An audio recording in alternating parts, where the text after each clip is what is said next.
ECDC On Air, the podcast of the European Centre for Disease Prevention and Control. Keeping up to date with European epidemiology.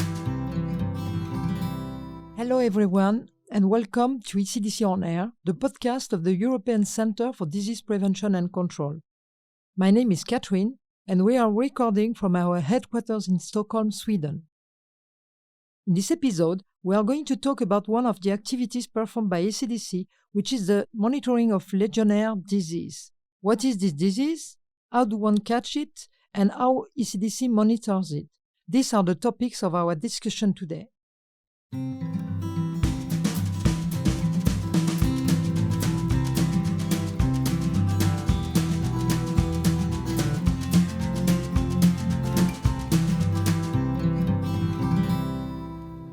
With us, we have Lara Payne, who works at ECDC as an expert in Legionnaires disease.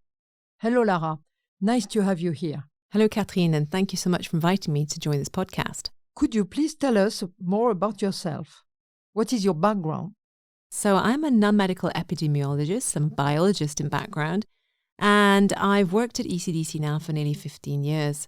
I have worked on a variety of different diseases under the time or even prior to ECDC, but I've become particularly interested in Legionnaires disease for a number of reasons, partly because it's a very interesting infection and a disease coming from the environment. And also the environment in this sense involves water and piping and plumbing. And actually, when I was younger, my father was an engineer. He worked on designing buildings. And actually the construction of buildings and pipe work and infrastructure. And so I spent a lot of time understanding about buildings and pipes, and I was always fascinated about what was inside the pipes. And we even built showers at times at home. And so I've always become a little bit interested, I think in my early days, by water. And the water as a risk for infections then became really quite an interest later.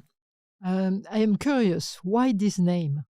Yeah, so Legionnaires disease got its name from an investigation of an outbreak of severe respiratory illness back in 1976. It was at a conference of the American Legion in America, and the epidemiologists and other investigators that looked into this outbreak subsequently identified later a new bacteria, which they named Legionella, which was the cause of this illness, and it took its name after the legion, so Legionnaires disease. Usually experts are working on different diseases. Why you are specialized in only one disease?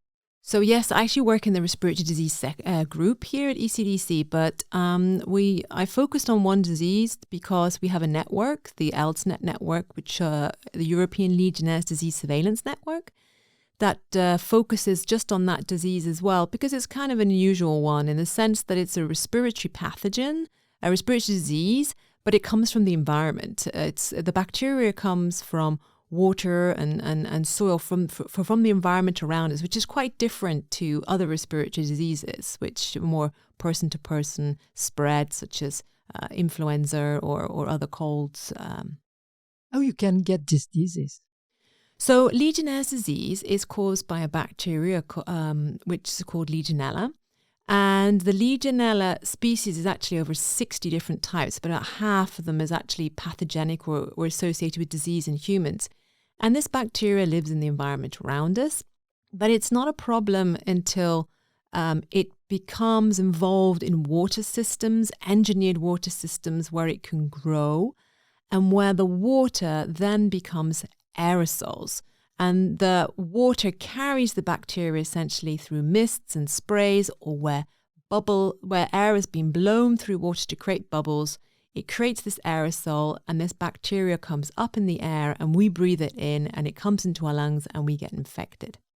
So where can I catch it? So, as I said, it's an aerosol carrying a bacteria. So if we think, where do we get mists and sprays? That can be the sources, but bacteria doesn't become a problem if the water sources are managed.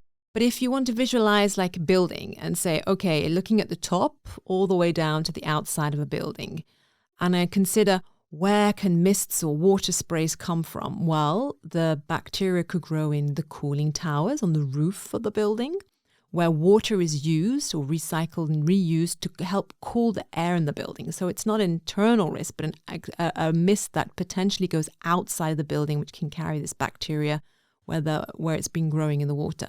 If we go down the building, we can see that, okay, we can also have mists and sprays coming in showers.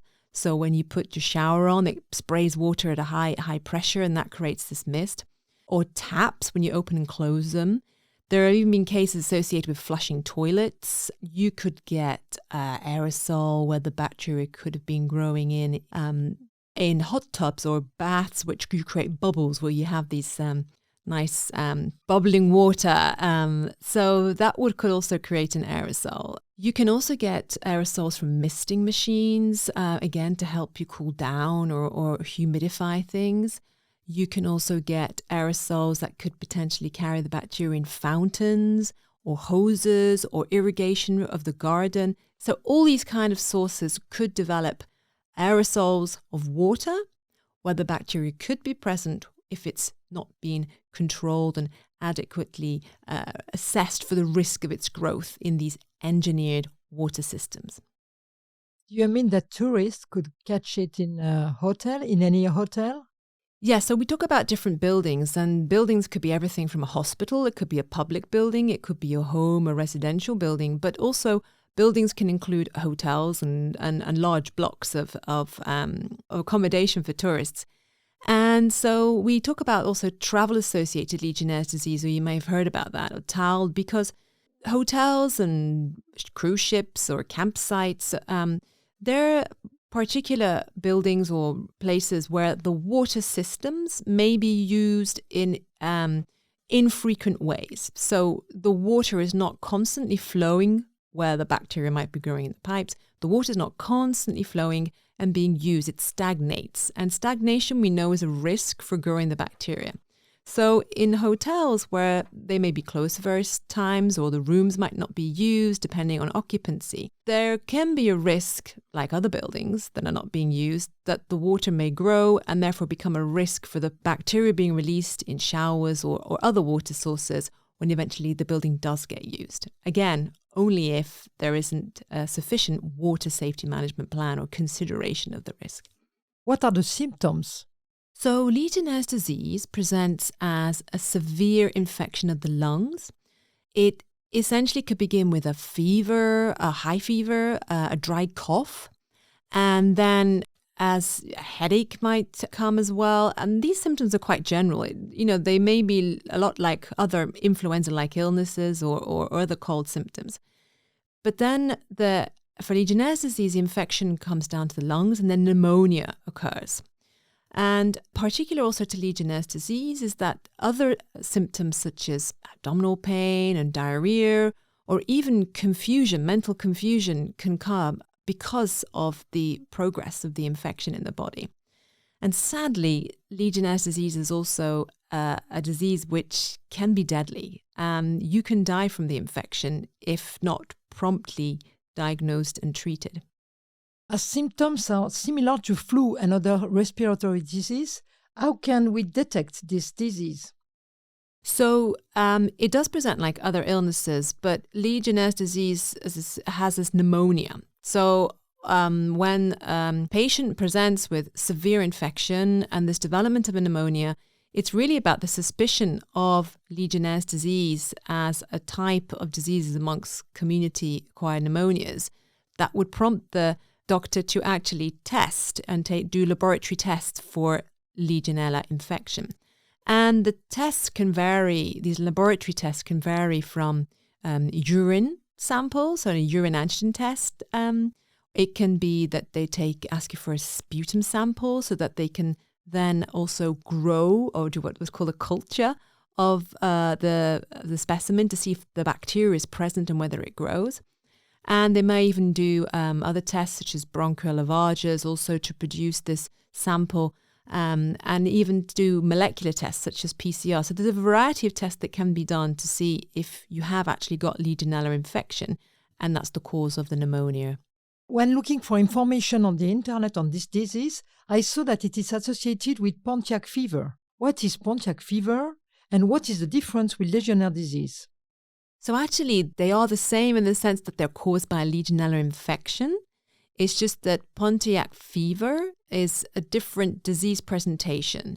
So it doesn't develop pneumonia, the infection doesn't progress to pneumonia, and the symptoms come on a bit faster, 12 to 48 hours, and doesn't usually require antibiotics to treat it. It essentially presents like a flu-like illness. Are there any antibiotics against this disease? Yes, there are antibiotics for Legionnaires disease, and they are very effective, but not all antibiotics work against Legionella infection. So it's really important on the suspicion of Legionnaires disease to get a clinical and laboratory test, and therefore to know that you have Legionnaires disease to treat with the right antibiotics. Why does ECDC work on this particular disease? We work on this disease because it unfortunately is a disease with high mortality or high morbidity, meaning that it can be a burden to the health of the European population. As the disease, if not promptly diagnosed and treated, can lead to death. We talked about there is 10% mortality. It's really important to know how much of a problem is this disease in Europe.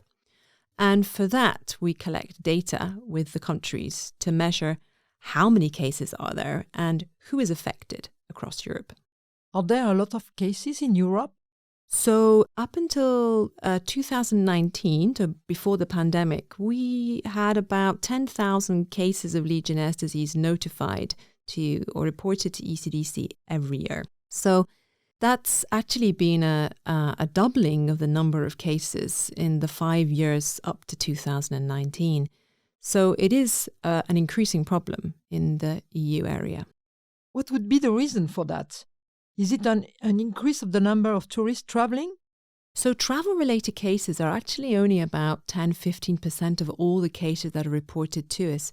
The majority of cases actually just acquire Legionnaires disease, what we call from the community. So it could be from the water systems in their environment around them, in the buildings, from the buildings around them, or while they're out in the open air, as I mentioned, by cooling towers. So it's not necessarily related to just visiting an accommodation or traveling.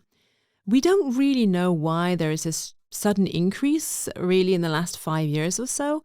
We do know there is good testing and we do know that there's good reporting, but there are probably other drivers or other reasons why this is increasing. But we don't have one answer. At ECDC, we manage several disease networks. Do we have also a network for diseases? Yes, the European Legionnaires Disease Surveillance Network, or the ELDSnet, is a network of epidemiologists and microbiologists across Europe who specialize in Legionnaires disease or Legionella. And they, together as a network, we have activities, but we collate data and share our knowledge in various meetings to get a better understanding of what is happening with Legionnaires disease. Do we monitor it worldwide? So the countries collate data, they report data to ECDC about how many cases are notified in their own country. So data from the annual reporting scheme allow us to see how much of a burden is Legionnaires disease across Europe and in each country. And that data is accessible on ECDC website through the Atlas, the annual epidemiological report.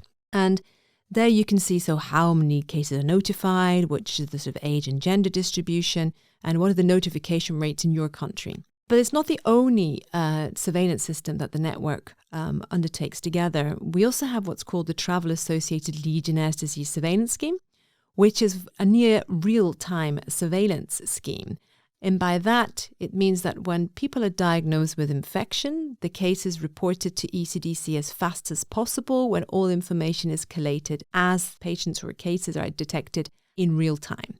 It's not just one reporting in one date in 1 year. And the purpose of the real-time or near real-time surveillance scheme is to help prevention of Legionnaires disease associated with travel accommodation sites in Europe, but even worldwide. So if you've been traveling and you stayed at a hotel or a camping site or a cruise ship or any commercial accommodation site, under the time that you could potentially have been the exposure source, so 2 to 10 days before illness is what we consider, and the history of your travel is given in terms of your risk factors, there may be information collated about the accommodation you stayed at, and that is reported up to from local to regional to national to ECDC to collate the information and identify potential clusters associated with the accommodation site. And this is done because when you travel, you often fall ill when you come home. And therefore, the accommodation or the country where the accommodation is located may not know about this case of Legionnaires' disease. And as it has a high mortality rate, it's important to assess, is there a risk associated with this site or not, and therefore prevent other travellers who may be going there to get infected.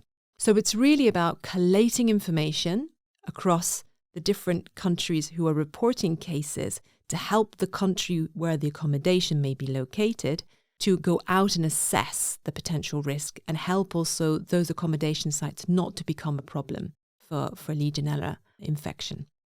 As a European citizen, do I have a mean to know dangerous places I should avoid? So the surveillance scheme covers travel sites worldwide, in the sense that if you went on a hotel in Asia and that was reported to us, we would try and inform back to the country that we have had this report of a case.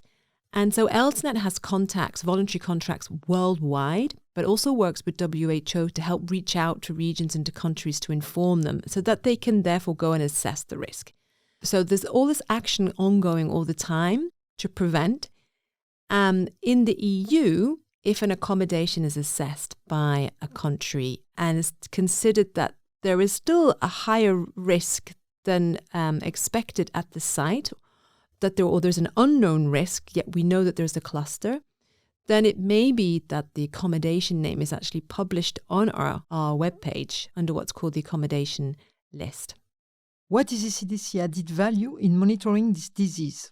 The added value for ECDC and working on the travel-associated infections is really about preventing potential cases in real time by collating information together. By getting information from the countries and by sharing this, we are potentially preventing illness and infections, which may be deadly. So it's really about supporting prevention of a serious disease. Okay, that was my last question. Thank you very much, Lara. That was super interesting. Thank you, Catherine.